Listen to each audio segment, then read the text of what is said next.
I did not like looking back on my year. And I'll tell you the truth. Literally, I think of failure as a way to just reroute and reconsider.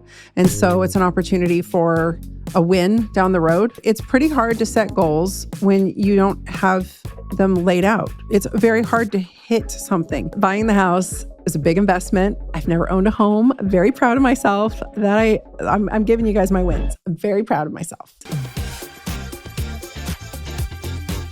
On this episode of the Dr. Tina Show, we are going to wrap up 2025 and set our sights on 2026. And I wanted to just take a moment for more of a reflective, type of episode, different from the rest. Normally, I'm talking at you and trying to educate you. And in this case, I would love some group participation. And I think that you'll find it really beneficial. So let's jump in. I do this every year. I try to sit down and take a look at the year behind me. I have to do it financially because if you are a business owner and you are running multiple LLCs and, weaving and dodging like I am, December's a big deal for your money, because you are making sure that you make the most of the year for tax planning purposes.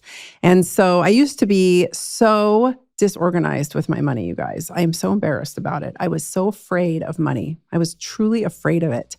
And then I started making it, and I was even more afraid of it. I can't even explain it. So I did not like looking back on my year. And I'll tell you the truth, the last many years have been quite rough. And so looking back emotionally, looking back physically, looking back has been very hard. But when you sit down and you're introspective and you're trying to deal with your finances, you have to think about the year, right? And so I have made this a ritual every year, and I started out very simplistically. And so I want to invite you to do that as well. But I want you to take tally of what the year has been like for you. What were the highs? What were the lows? Maybe, what were your wins? Very important to start with that. The highs and the wins. You got to learn to brag about yourself. And also, where did you screw up? Where could you have done better? I don't think of screw ups literally. I think of failure as a way to just reroute and reconsider. And so it's an opportunity for a win down the road, to be honest with you. I really look at failure as an opportunity for another win around the corner. But I think all of those things are important. And then looking forward into the new year, what do you want to carry forward and what do you want to leave behind you?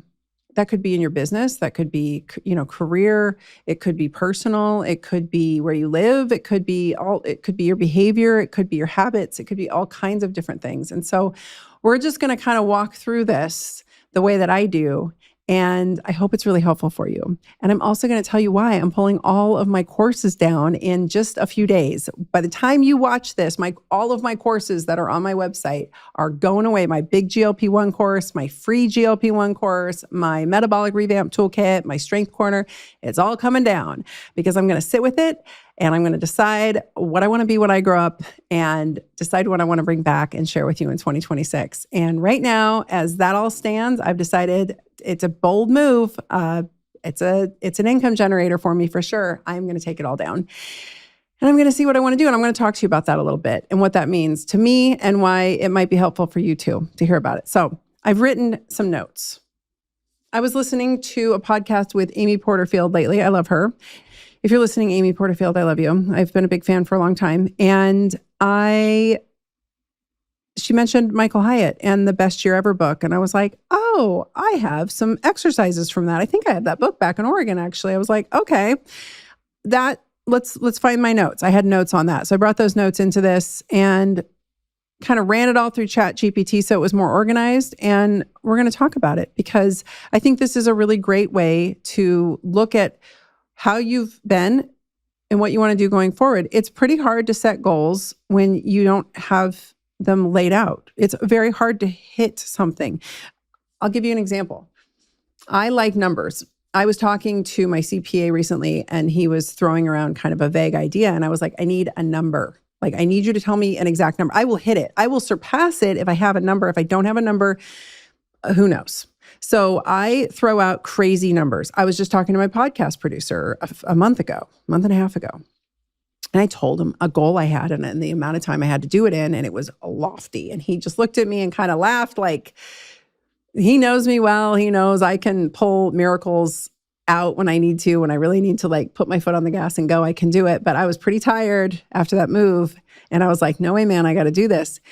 And I surpassed it by leaps and bounds what the goal was, because I just put my head down and, blinders up, head down, hoodie up, and you go. And I'm good at that, but I get so focused on going that I don't always organize what's behind me. And so this year, something I'm really proud of is in the year before, in 2024, I decided I was done being an indentured servant. When you have massive student loan debt, like anyone who comes out of any real medical program, you are an indentured servant. It is criminal, the way that the student loan system is set up in this country and the way the interest compounds. It's criminal. And after well over 10 years of paying down my medical school loans, I owed almost the same. I had paid over $100,000 by 2024. I graduated in 2008. I'd spent over $100,000 in interest. And so I made a spreadsheet, which I love. I made a spreadsheet, and you can put little check boxes in the spreadsheet so you can start checking off as you go. I love check boxes because then I feel so accomplished. I made a spreadsheet and I said, F this. I'm not going to have this anymore. I'm not an indentured servant. I'm not going to die this way. There's no way. I will tell you the truth. There was one point when my daughter was young and I was so crushed by my student loan debt. I was crushed financially by it at the time that I considered unaliving myself because it was so overwhelming. It seemed utterly impossible at the rate I was going. Being a doctor is not very profitable. Even when you have I had a very successful practice. It just wasn't a huge, I couldn't make the kind of money I needed to pay off the debt of becoming a doctor. Isn't that insane? Unless I really wanted to scale and have a bunch of doctors underneath me and blah, blah, blah, which was such a headache. So, and the weird thing about medical clinics is the more money you're bringing in, the more you're spending, your bottom line just gets huge. So I was like, I didn't really have the bandwidth. I was like, I'm going to figure out another way to pay off this debt. So it took me a while, but in 2024, I decided to pay off my student loan debt aggressively, and I did it. And I'm so proud of that. But 2024 was kind of a shit show. It was the year I was on podcast tour. I was flying all over the place, talking about GLP-1s and microdosing. I was getting my butt handed to me. It's a long story. I had some lady write a podcast review, and she's like, Dr. Tina always plays the victim. No, I despise people who have victim mentality. Truly. I have no tolerance for it. When somebody starts playing the victim, I won't even entertain it. I'm like, I'm out. Bye.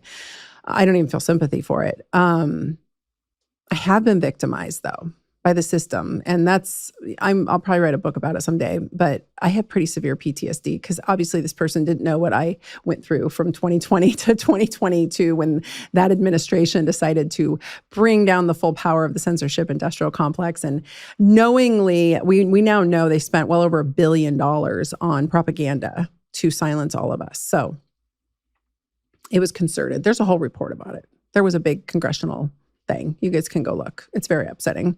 But it really happened, and I was part of it. I was on the receiving end, and that sucked. And so then I came out from underneath that, and then in 2023, I opened my mouth about this GLP-1 thing, this microdosing, which everybody's gotten wrong and twisted up. And like, I'll tell you what, 99% of you who think you're microdosing, you're just actually standard dosing. You're just taking a regular old dose. Sometimes you're somewhere up in the tiers of that dosing tier, and you are not microdosing at all. And in fact, people who've taken my course, who have decent sized platforms, talk about microdosing that's what they're selling all the time, is you into their microdosing program, and they're standard dosing.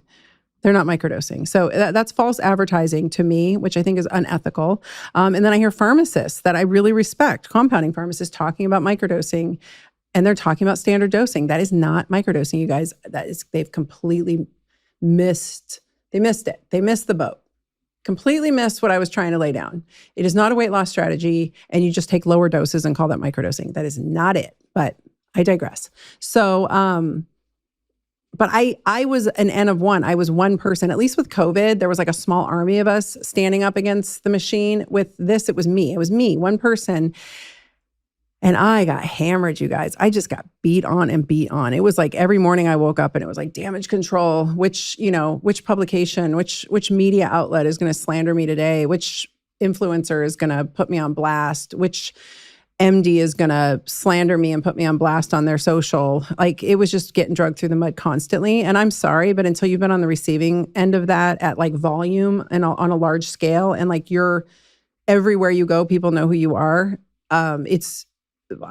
People can accuse me of playing victim all they want, but they have no idea.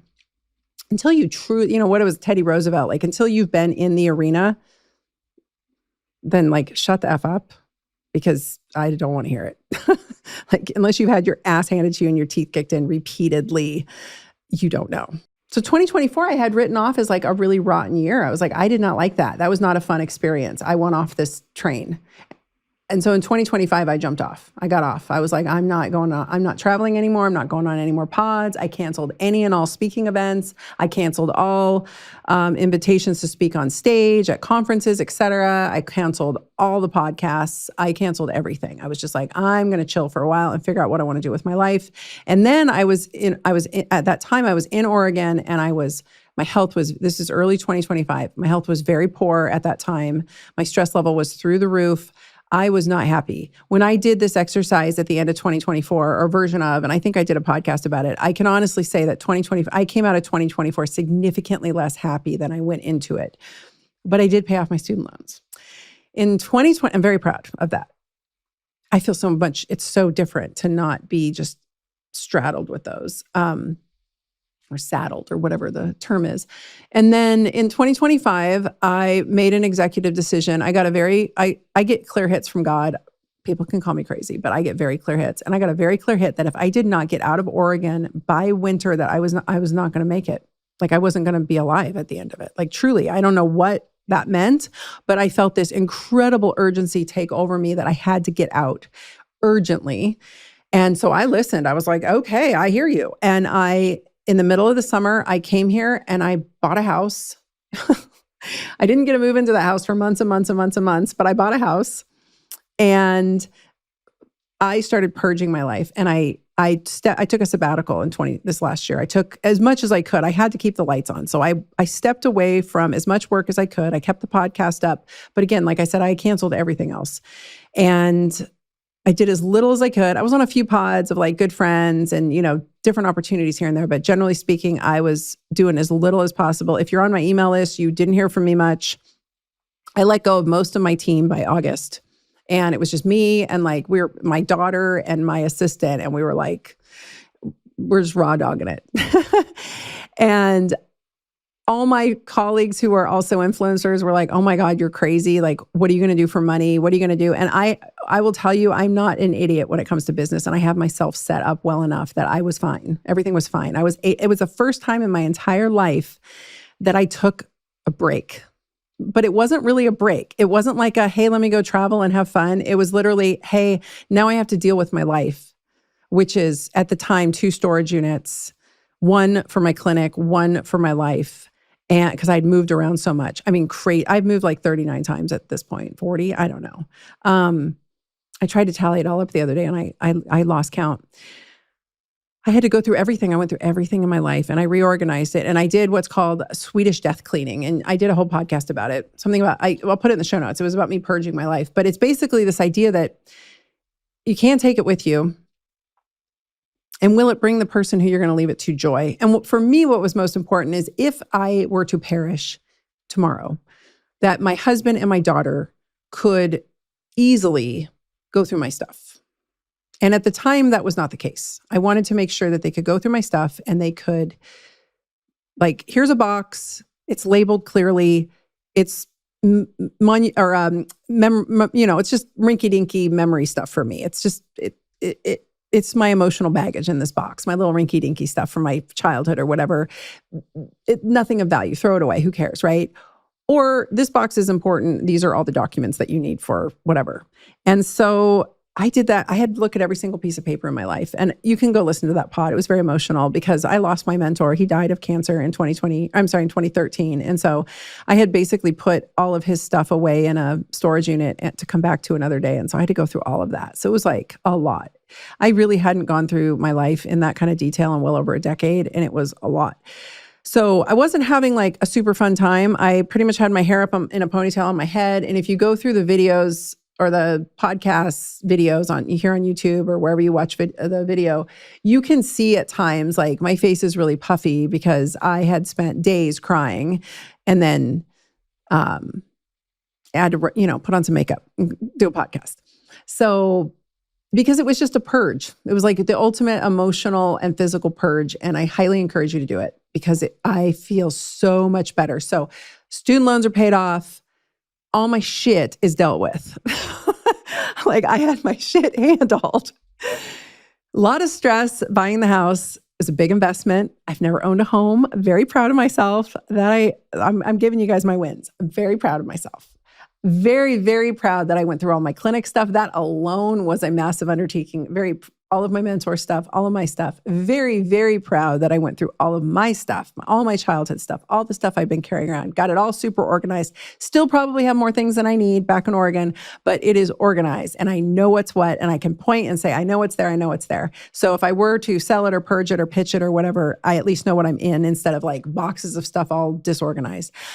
I decided in the middle of the move that I was going to buy a building because why not just add a massive amount of stress on it? But I wanted the Dr. Tina Show podcast studio, and I wanted to up the game and buy all of the camera equipment and lights and have a real studio where real people come to. That was one of the, a few upsides from 2024. I shouldn't throw the whole thing under the bus. I met some incredible people on that process. So the people I met, the podcast hosts, I got to meet, so many amazing humans and their crew and their assistants, and just that process was phenomenal. And so 2024 was really magical that way for connecting to other human beings, which I absolutely loved. The travel part and the hotels and the eating outside of my home and all that was not so good for me. But, and the stress, I was really early to that conversation and the world was not ready to hear it. And then it got twisted into some crazy stuff and it was not fun. And now it's just crazy. And to be truthful, the FDA is coming down hard on all of these gray market. Like this week has been nuts. I won't even report because I don't know all the details, but I have been hearing some rumors and from some credible sources. And then there's a bill being introduced called the Safe Something Act. And they're really going after compounders. Bottom line, Big Pharma is just after anything that isn't conducive to their goals. And I don't want to be caught in the middle of it anymore. I don't want to be a part of this conversation anymore. So I'm going to step away from the GLP-1 conversation. I'll tell you a little bit more about that at the end. So 2024 was great that way. Bleeding into 2025, I got all my shit handled. And my health really, my fitness, I will say I let my fitness go. I gained some weight. I went into a deep, deep spiral of chronic pain in the summertime. I did a whole podcast about that. That was rough. I came through that, the other side of that. That was probably the most pain I've ever been in my life. And I came through it. So I was a little beat up in the fall, you guys, I'm not going to lie. And I had to pack a pod and pack a trailer and drive the dogs the husband drove. But the dogs I had to orchestrate this whole thing because I didn't want to put any of that on him. I just had him be the technician. I was the whole planner. And I had to do all of that, keep all the businesses running, manage the house, get this building. Like he is so helpful. I mean, he's been out there for days and days and days and days doing like 10 years worth of lawn maintenance that needed to be done. He's so great that way. But like when it comes to organizing things and the details of such, that's not his high point. So that was all on me. And I'm really proud of myself for that. I'm really proud of how grown up I was. And I will say the biggest thing I'm proud of this year was I got on top of my money. Instead of just making money and spending money, or making money and hoarding money, or making money and not knowing where to invest money, I got on top of my money. And I hired some folks that I worked with, and I ended up building a really incredible team, or having it built around me, actually. And I will share those guys with you someday if they will allow. But I worked really hard to get on top of my money. And it was amazing because without any extra effort, all of a sudden the whole world opened up because I wasn't afraid of it anymore. I wasn't afraid of abundance. That's it. I just wasn't afraid of abundance anymore because I got all my shit handled. Because I got my debt paid off, my big debt, And maybe that was dumb. Maybe throwing all that money in 2024 at debt like that was dumb. But I paid, I'll tell you the truth. There's good debt and there's dumb debt. Anything above 7% is dumb debt. You got to pay it off. So that was it. I was like, I'm just going to pay anything over 7% off. And, not the best tax planning strategy, but it worked out. Okay, fine. And 2025, all of a sudden, without any extra effort, I am sitting at a beautiful home in the middle of the most beautiful town I've ever seen. And I own a beautiful building space that is also in this beautiful town with beautiful views of mountains all around me. And I'm organized. And my life is literally organized too. Like my boxes are organized, my files are organized, everything's organized. My clothing is organized, like everything is organized. And I can't believe it. And it is just the amount of flow and abundance that has come to me emotionally, financially through that process has been incredible. And it all occurred to me, that terrible event of losing Charlie Kirk in such a horrific way in September. I don't care if you hated him or loved him. That was horrible. And it was horrible that we witnessed it. And I cried for 3 days on the couch because I was just like, what has this world come to? What am I living in? Like, what is this? What is this? Right. And if you know me, I duked it out with the demons during COVID. And that was a demonic situation. That was definitely good versus dark. And it kind of like came to a crescendo for me emotionally when Charlie Kirk got assassinated. And then just like the fallout from that and the way people behaved and the polarization, and it just was, and I'm in Oregon. Oh my God, you guys, I hate Oregon so much. I love the state and I love the nature and it is truly God's country, but I kid you not, that whole region, the Pacific Northwest, which Washington is like underwater right now. It's horrible. I don't know why the media is not covering it. Those poor people. I pray for them every day. But that whole region is the hellmouth. Like energetically, that is the hellmouth. And if you have been there in recent years, you felt it too. It is just atrocious what has become of those states and what has happened through very poor management. I don't care what side you're on. This is not a political issue. This is a poor management issue. And so my heart was broken and I was mad and I hated it there. And the people were just getting weirder and weirder and weirder. And the homelessness was just like in my tiny little town in the middle of nowhere, like the Beyond Thunderdome, RV caravan had arrived and was staying. And I was like, I got to get out of here because they just keep raising. The tax situation there is insane. It is the most highly taxed state for income tax. If you're in Multnomah County, Multnomah County is where Portland is in the nation. It's above California and New York relative to when they start taxing you, because they start taxing you, I think, at like 6 figures. Whereas in California and New York, you have to be like a multimillionaire before they hit you with that massive tax bracket. And then on top of it, Multnomah County was starting to bleed over into the surrounding counties and were taxing other counties' employees to pay their way. It's a mess. It's not my problem anymore. But just so you know a little bit about what's going on and why I feel so passionate about this, because I was like an OG Oregon Portland girl. Like I was a Portland girl to the core. So that was very upsetting. And I was having a lot of emotions about leaving and I got out. But the thing I am most proud of was in that whole process, in the packing and the purging and the losing Charlie Kirk and the pain, the chronic pain that I went through and all of the things. I don't know. I had a moment with Jesus. I don't know. Something clicked and I was like, I get it. I don't know. Like for the first time in my life, I get it. And I'm in. And I'm like, I am team Jesus. Like I am in. I get it. And it's a relationship with God. That's it. Like it's not a going to church thing. I know you got to do that for community. And it's not just reading the Bible. And I know you got to do that so you can understand the scripture. But like more than anything, it's just a personal relationship with God. And I get it. So I let God into my heart. And all of a sudden I'm crying because it like filled up with light. Everything filled up with light. And I was like,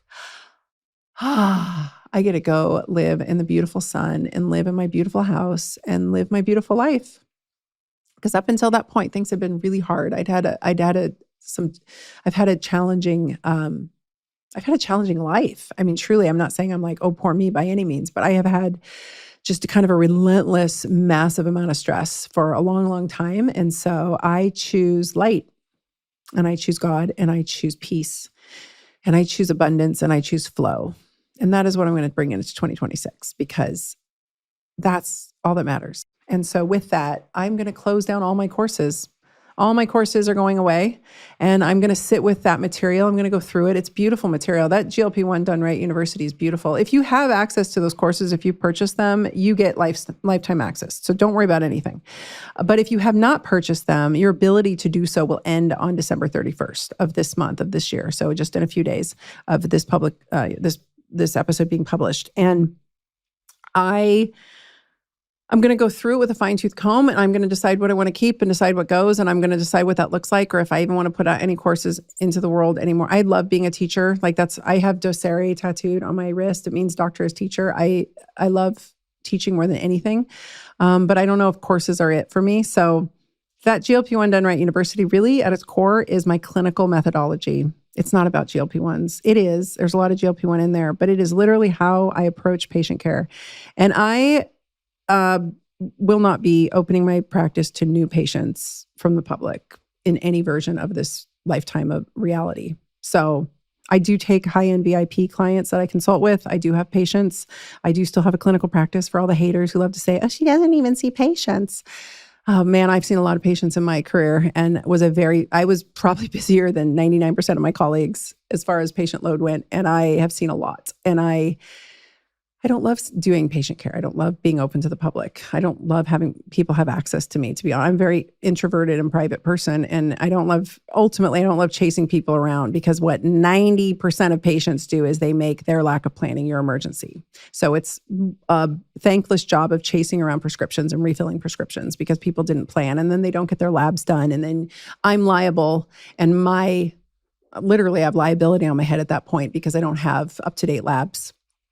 And you can't let a patient run out of medication, because that's also not ethical. So it puts the doctor in a real conundrum. So a little pearl for all of you: be a better patient, and do not wait till the last minute, because the amount of time and energy that doctors spend doing free shit outside of actual patient visits is crazy. Any other profession would charge for it. Any other profession. My lawyer charges me by 6-minute increments. Every email is like a $60 bill. There's no version where any other profession would do what doctors do, and yet patients can be very difficult. So I will not be taking patients from the public anytime. As I would tell my husband, and I said this on Instagram the other day, I would rather have my eyeballs tattooed. I love people. I don't love the logistics of patient care, and I don't love liability like that either. It's not fun to constantly be concerned if you're going to get sued, because it just takes one person who's miffy. It's not fun. Being a doctor is not fun anymore, unfortunately. Anyway, I am going to choose peace and flow, and I'm going to create some great stuff for you guys. I am so excited. We got the podcast studio coming. I'm going to launch some cool stuff around the podcast in this year. I am going to revamp my Substack, because I built a Substack during COVID days because it was the only place, literally the only place that was uncensored, 100% uncensored, that I could talk freely. So I have taken a lot of those posts down because I just don't feel like being witch hunted anymore, but I'm going to clean that up and revamp it and relaunch it. If you want to go check me out on Substack and get ahead of the group, you can just go look for Dr. Tina. I'm in there. Right now, it's just all my podcast episodes up until like April of 24 or 25. I can't remember, but there's going to be some great stuff happening there. Let's see. I am going to enjoy the heck out of living here in Arizona. There's lakes to paddleboard in, and there's just outside all the time and super fun. And I'm going to have a lot of fun with my husband, and I'm going to move my parents here, and I'm going to move my daughter here, and I have to go back home to get a few more loads, but I hope that I never have to go back to Oregon ever, ever, ever again once that's all done. So that's my goals. And I'm very excited about that, to be honest with you. As I packed up my life, I realized how completely and utterly depressing that place was, not just in the last few years, but actually always. I have pretty much always hated living in Oregon. So I moved there from Southern California as a child, and I cannot stand that lack of sunlight. And I am so much happier in the sun. It's just remarkable. It's remarkable to go outside and drink your coffee in the morning sun with your dogs and then go out again at noon and get some more midday sun and then watch the sunset in my backyard with my husband. It's beautiful with all the Sonoran cactus and just beautiful. So I am happy. I'm proud of myself too. I did a lot. I bought my first house. I bought a building, paid off my student loans, packed all my shit up and got my stuff organized. And I'm going to rebuild this body and rebuild my health. So I'm excited. Thank God I had a lot of muscle underneath because it hung in there for a while. I'm starting to resemble a middle-aged woman right now. So I'm like, I got to get back at it. But anyway, I want to take you through some reflection here. Okay. So, before I do, if you want to hop off now, my courses, you can find the link in the show notes and they are all on discount and have at them. They are going away. Hard stop, December 31st at 11:59 p.m. They're gone. And as of January 1st, midnight, they're gone. And they're not coming back. And I'm not going to accept emails asking, can I have one more day? Can I button? It's gone. You can finance the big course through the options on the checkout page. That's the only, we don't have financing options in-house because it's incredibly difficult to do that. So third-party financing options, I think Clara and Afterpay are on there. If you're a clinician or a healthcare practitioner, it is a write-off, and there's not CEU because of the way it's structured. It was very difficult to get CEU, so I'll keep that in mind for future endeavors to make sure that I structure things right because there are rules you have to follow I didn't know about entirely. It's great. It's my entire clinical rationale, and since I'm not taking patients, if you want to know how I treat, that's it. If you are the general public, you are still in. If I do bring this content back, I am going to make it a clinical cohort. It'll be however many weeks long. It'll be more of a mastermind, live teaching, case review, and it will be for licensed people who can literally prescribe. If you cannot prescribe, if you cannot write a prescription, I cannot let you into the course. It will be for prescribers only. That is because of liability and because people who are prescribers have a different level of education, and frankly, they don't want lower tiered practitioners in there. I didn't make up the rules. I just have trained hundreds of doctors over the years in regenerative injection therapies, in hormones, in functional medicine, in business. And I'll tell you, they just want what they want. And I've heard this a million times. Like, I wish we could go faster. I wish, they want the nomenclature. We have a different language in Dr. Land. And I'm going to do that. I'm going to do a clinical cohort for that. And that will be at a higher price point to account for the fact that there's live teaching in there. And so if you're a health coach or a nutritional therapist or anything like that, buy the course now, because I don't think there's going to be a version in the future for everyone else. And if you're the general public, I'm not letting the general public into my clinical courses from here out. So I'm glad I did it. It was really difficult for a lot of reasons, and it was biting me in the butt the whole time, and it was frustrating. A lot of frustrations came through that. So I know it seems like, it shouldn't be a big deal, but it was. And so moving forward, those things will be kept separate. So grab it if you want it. All right. This part's for you. It's all about you. Take out a notebook. This part's for you. So I want you to reflect on the last year. Not so much make resolutions, but reflect. The reason being is that people rush into goal setting without understanding what actually happened already. And we have to be logical, right? Like, we're not gonna lose 100 pounds in a month. That's a ridiculous resolution. Committing to going to the gym 3 days a week for the month of January, that's a better resolution, right? But we have to reflect. How did we get here, right? It's not nostalgia, it's data collection. We kind of have to look at the highs and the lows, like I mentioned. And I just mentioned several of mine, and I shared that to be completely transparent with you.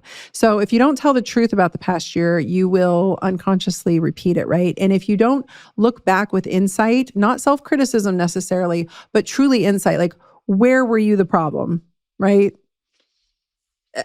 Sometimes we're the problem. It's like that audio that was going around the internet. Like, am I the problem? Sometimes we're the problem. It's true. So if you're a high performer, you're going to review before you revise anything. You're going to review what has happened truthfully, the highs and the lows. Because I had to sit there. I was making my list, and I was just so down on myself at the end of 2024. And my husband's like, but didn't you do this? And didn't you do this? And didn't this happen? And I was like, oh my gosh, I was not taking account of all the wonderful things that had happened too. So one thing you can do is like a Benjamin Franklin list where it's just one page and you make a line down the middle. And on this side, it's like all the great things that happened. And then this side was like all the shitty things that happened. And how much were you responsible for? How much were others responsible for it? Good and bad. Like how much, like me, I had a huge growth spurt, right? In 24. And that wasn't just me. That was my team. That was my podcast producer, Drake. Hello. That was my PR gal, Liz. That was so many people helping me ascend. And we got to take account of all of that. We have to be honest about it. So take an honest look at the year that was. There are clues there about your current energy, your current state of flow, your current happiness, your current unhappiness. And we have to look at all of it. So we have to separate facts from stories. What objectively happened, you guys? This is important. Write that down and underline it. What objectively happened? What really happened? Because it's easy as we turn past events into memories to turn them into stories that are not true, where we were the victim or we were this or we were that. And that's our brain. Our brain always wants to go to the default mode for our brain is negativity, because it's trying to protect us. But we have to really look at it and be like, okay, what was objectively happened here? Maybe talk it over with friends or people that are close to you. Like, what really happened there? Where did progress occur that you did not fully acknowledge, right? As my husband helped me with. I'm sorry, you guys, my lips are so chapped. I just got over a head cold and I blew my nose so much that I filled like a garbage bag full of tissues. And I feel like the Sahara Desert is my face. Like, I feel so dry. I put so much face cream on and then I put makeup on it. It still looked like the dry Sahara Desert. And then my lips are like deciding that they need to exfoliate themselves. Where did you put in a lot of effort, but your results didn't really pan out? Where did you crush it? That's really important to acknowledge. Like, dude, I crushed it in some places, right? You got to give yourself a high five. What surprised you about the year? Both good and bad, what crept up and surprised you and what patterns showed up more than once. I think that's really important. Patterns are signals. They might be signals to shift or change. They might be signals to stay the course, but what showed up repeatedly, that will tell you a lot. Something that showed up for me a lot was a similar pattern to bickering with my husband. And so we're really trying to, he always says to me now, this is our new thing. He's like, okay, Tina, we're best friends. So we have to go through this situation as best friends. And I'm like, okay, you're right. We're best friends. We're on the same team. And we're learning how to talk to each other, which is crazy. Like we've been together 5 years, but we still are learning to talk to each other. And how can we talk to each other that actually helps and gets the other person to remain calm and it's effective versus how do we talk to each other and it ends up lighting the other person up, right? And are we doing that on purpose? Are we poking on purpose, right? Identifying wins that actually matter. Wins are not only outcomes, but they include decisions, boundaries, and behaviors. And I think that's important. I have had terrible boundaries in the past, and I've had really fierce boundaries, almost excessive at different times as a protective mechanism. We have to think about these things. What achievements required you to really stretch or to really show courage? What are you so proud of that maybe no one else has even noticed? What are you so proud of? I know that people, my family realized I cleaned up and went through all my stuff, but I'm so proud of that. And I'm so proud of this very personal relationship I developed with God. I'm really proud of those things. Which wins aligned with your values? Not external validation, but like your actual wins. I think that is just a very personal thing, right? That's a very personal thought process. Which wins came with hidden costs? So were relationships strained? Did you not have any fun? That's something I'm really seeking in 2026 is more fun. I need more fun. Absolutely need more fun in 26. But the amount of burnout that I've had, but how much of that burnout was self-inflicted, right? How much of that was me, my trauma response of overworking myself, right? Taking on more than I could, biting off more than I could chew, taking on more than I could do. It's kind of an ADHD thing too, where you like take on more than you can actually handle. And it leads to significant burnout, but that burnout's not anybody's fault really at the end of the day, but myself, right? And when I say I've had some difficult times in my life, I kind of just intentionally overworked myself there for a long time as a trauma response. So think about those things. What are the hidden costs to some of these wins? Number 4, naming the misses without being dramatic about it. Like I said in the last episode, failures are just a chance really to reroute. It's just fall forward, right? Just fall forward and reroute. Like I don't look at failures as some big thing to beat myself over. It's like, okay, that happened. Very good. What can I learn from this? How do I not repeat it? Moving on.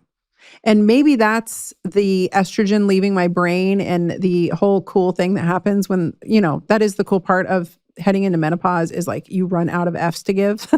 You just run out. I'm like, I'm out. I don't care.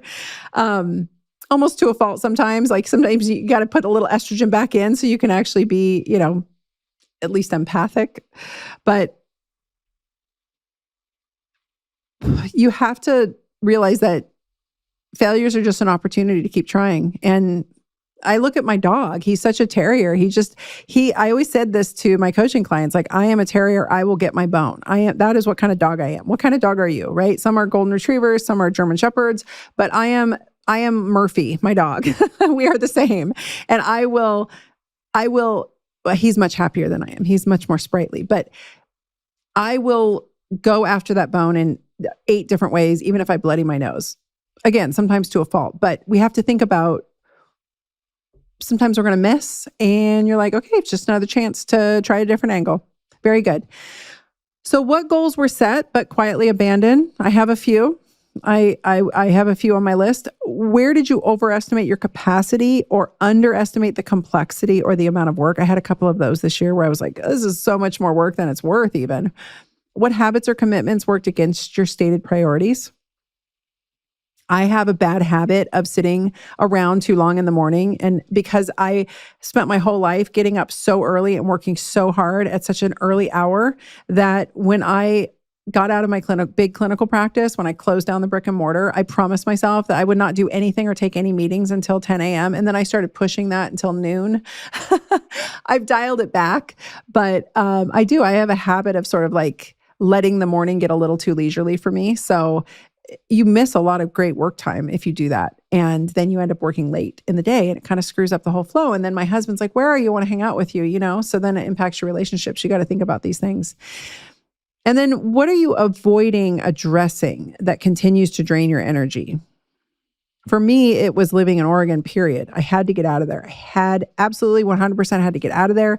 And it was such a hard push, especially at this age. You think, I had a million moments of talking myself out of it throughout that whole process, up until the point where I got in the car and I looked at my husband and I said, I just want you to know I took a tiny little bit of Xanax, like the tiniest little dose, because I thought I was going to completely melt down as we drove away from that farm and drove on our way here. And I tell you what, we got an hour away and I was like, yes, I am so glad to be out of there. And then the next day I woke up in the sun, in the desert, and I was like in Nevada, and I was like, this is great. There was not a tear shed. So you never know, but staying there was killing me, literally. It was killing me. It was sucking the life out of me and sucking my soul dry. So I was avoiding doing the work to get myself where I needed to go. And I want to encourage all of you, and I've done several podcasts kind of on the process. Go back and listen to them because they're just there for you, because so many of you I know are trying to leave the West Coast. You're trying to escape. I mean, living on the West Coast, I feel like I escaped from behind enemy lines. It's been wild. I haven't even really talked to that many people here. And again, that's not a political statement. It's just how completely different. People here are happy and they're nice. They're happy and nice. They are not happy and nice in Oregon. I mean, how can you be? Like, everybody's in the rain all the time and having every single extra dollar they have taxed out of them. Energy as the ultimate metric. This is huge. Energy reveals what goals never will. Your energy level tells you everything. What are your energy levels when things get difficult? What are your energy levels when you are relaxing? I used to be like, I had to go take a nap. If I sat down for a second, I fell asleep. That's how low my energy was. Now I am excited. I wake up every day excited. I wake up every day with so much energy. And it is not because I physically am that different. And yes, the sun is helping a lot, but I am so excited to be here. I am so excited to be alive. I am so excited for this phase. And so you have to look at your energy. Your energy is the read. It is the read of are you in the right place? If your energy is great, even if you live in a shitty situation, you're good. If your energy is so low, your life is sucking it out of you somewhere. You got to find the leaks, right? It's not all just health. It's not wellness. It's not just take more supplements. It's not just go exercise more. It's not even just go outside more, which that actually helps the most, I think, just going outside more. But you may just be so out of alignment that God wants you to literally move, like, here, move over here. And he will move you if you don't, or he will throw a wrench in the process. I got here and I needed to slow down and rest just for a minute. It was a big push. It was like a long, sustained push for months with a lot of stress and a lot of money going out the door. Like I might as well just been lighting $1,000 bills on fire for a minute there. And I should have slowed down, and God will stop you if you don't. And I got sick. I got a really gnarly cold, and it was like a cold that I thought I could handle. And then it was like particularly hard. And then I thought it would clear, and it was not clearing. And I was like, oh, I'm good. I'm good. I'd wake up and I'm like, I'm good. And all of a sudden the other day I was like, oh no, I'm not good. And I'm very familiar with walking pneumonia and your lungs filling up, and it's not a good feeling. It is a feeling of dread and doom. And I felt it, and I was like, no. And I hung out in there for like another 24 hours. And finally I ended up on antibiotics, which I know I'm going to go to naturopathic hell, but I had to do it but I mean, don't work yourself to the point where you got to end up on antibiotics. That's the take home message. That's my message for you. Letting go to make room for what is next. This is huge, you guys. I think the two things I want to say here is you will not know what's on the other side of things until you go peak. And you give yourself permission and you be brave. And you will not know what to do, what your next best move is, until you get quiet. And I don't know how else to say it, but it's in the quiet that the best ideas come. And I think that's because you can hear God. I think I can hear God better trying to give me the downloads of what's my next best move to serve my higher purpose, to serve the higher good. I can't hear it if it's all noise and I'm busy all the time. These people who are constantly busy, I don't know how they get anything done. I have friends that I just adore, and they're constantly traveling. They're constantly on podcasts. They're constantly on stages. They're never home. If they are, it's like in and out. They're constantly living out of suitcases. And I don't want that life. I just do not want that life at all, because there's no quiet. And in that, I don't have any bandwidth to think about what my next best move is if I don't have any quiet. And so, it's not just about optimizing everything all the time. It's not cold plunges and lifting extra weight. It's like, where can you intentionally slow down and go internal and pray and get back into flow? Because that's when you're going to figure out what your next best move is. You have to make room for the things. And sometimes you got to let go of a bunch of stuff to make room for what's next. I know it sounds so cliche, but it's so true. Here's a great idea. Number 7, shifting from goals to intentional outcomes. So goals are great when they serve a larger vision of life, but not when they become the vision. And so going back to what I was saying earlier, when I said I need a number, I'll give you an example. Do you guys remember Road Rules on MTV?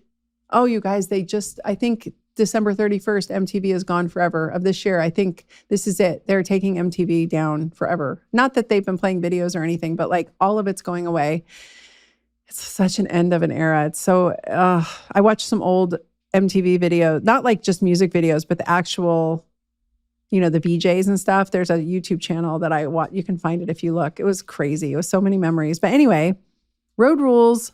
And then remember The Real World? So there was The Real World, and then there was Road Rules. And then they had a show where like they were together doing stuff. So they would do like challenges and athletic challenges and stuff like on Survivor kind of thing. I remember one episode where they had these ropes hanging over a body of water, and the ropes had knots in them. And you had to hang on to the rope for as long as you could. So one team went up. So like the Road Rules team went up. And I think I've talked about this on other podcasts. And they were hanging from the rope. And they had to hang as long as they could. And I remember looking at my friend who was watching with me, and I said, the second team's going to win. And she said, why? And I said, because the first team's going to set the goal. And then the second team just has to beat the goal by 1 second, and then they win. It's so much easier to set a specific goal so like an intentional outcome, right? Like set an intentional outcome.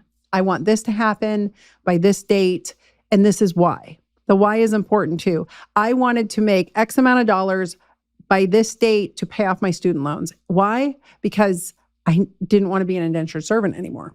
So I wanted to feel what actual freedom felt like. So I did it.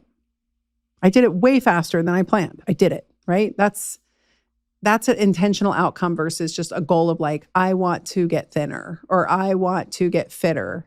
It's like, no, I want to increase my 1 rep max on my deadlift to this, be realistic, have somebody assess you. Don't go crazy. But, I remember once I just wanted a clean 200-pound PR deadlift. Like I just wanted to be able to say at any given time that I could pick up 200 pounds.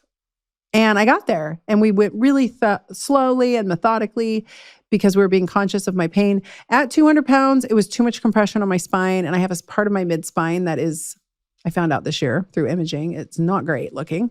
No wonder I was having so much pain. And I realized 200 pounds was too much, but I got there and I did get to lifting it with no problem at all. Like it was easy for me, but I did pay a little bit of a price. So all in all, those were all lessons learned, right?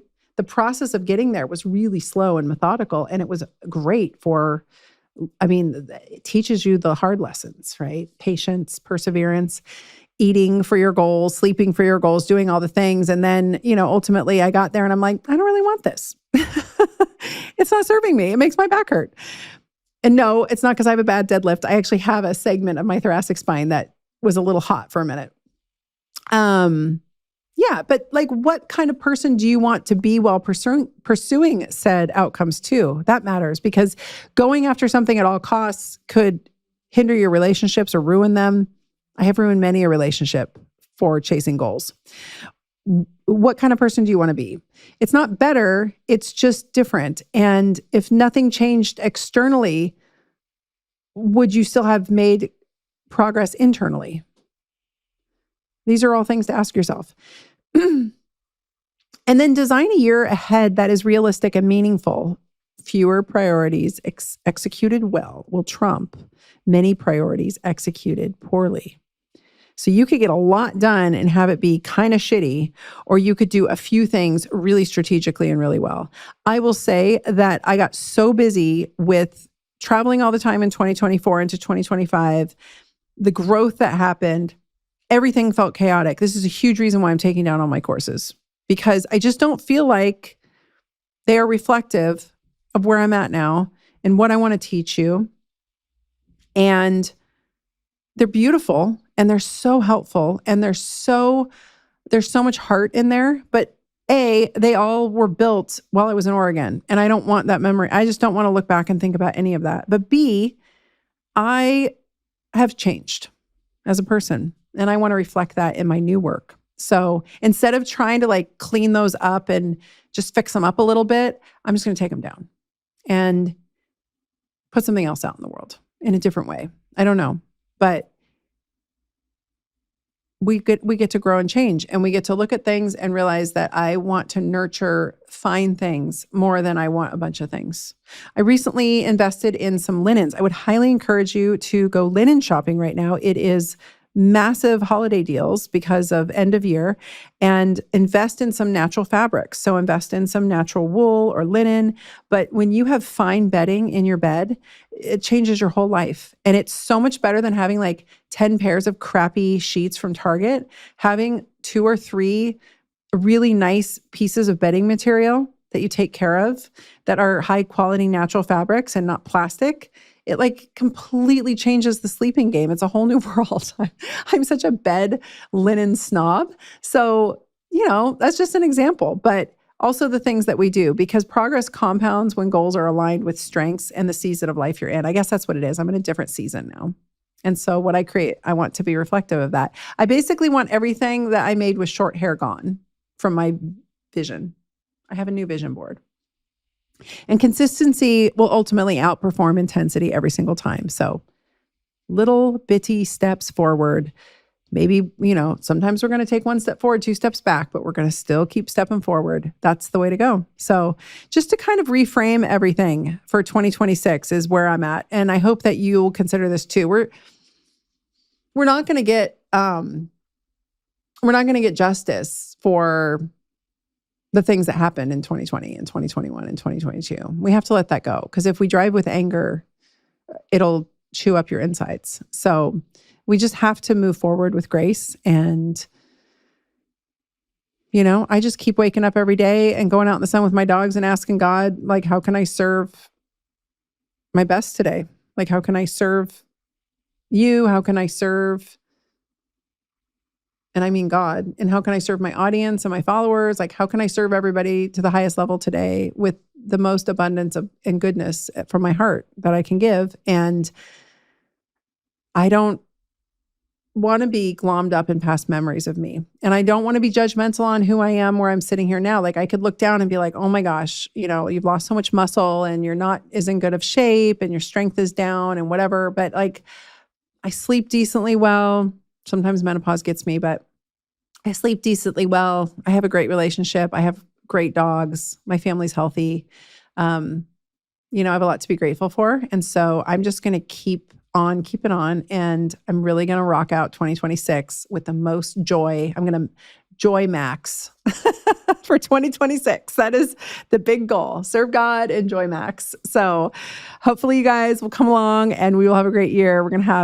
I'm so excited. There's so many fun things coming down the pipeline that I have been dreaming of that are just going to come to fruition this year. And you guys will be there front row. So thank you so much for coming on this journey with me. I'm going to tear up.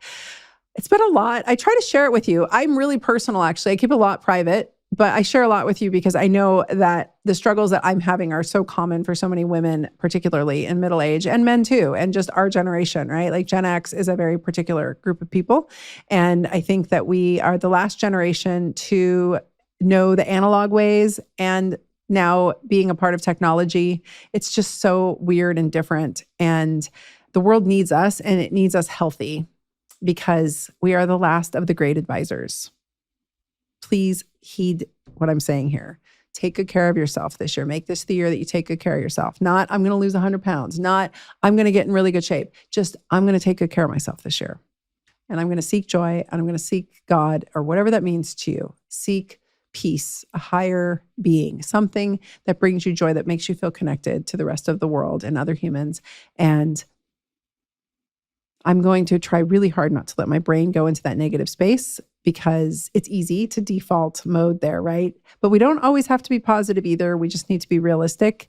And I think in that realism, so many great things can be accomplished, because that's when you just start putting one foot in front of the other and you go. So for everyone who's been on this journey with me, thank you so much. And I hope you will join me in 2026. Happy New Year to all of you. And Merry Christmas. If this comes out before then, happy holidays. Love to all of you. On this episode of the Dr. Tina Show, I'm going to be sharing with you the 5 hazardous signs of low estrogen that your doctor probably doesn't know, and you probably don't know either. But I saw this in my practice a lot. I personally have experienced all of these symptoms, and I wanted to take the time to make this episode today to share these very specific, nuanced symptoms.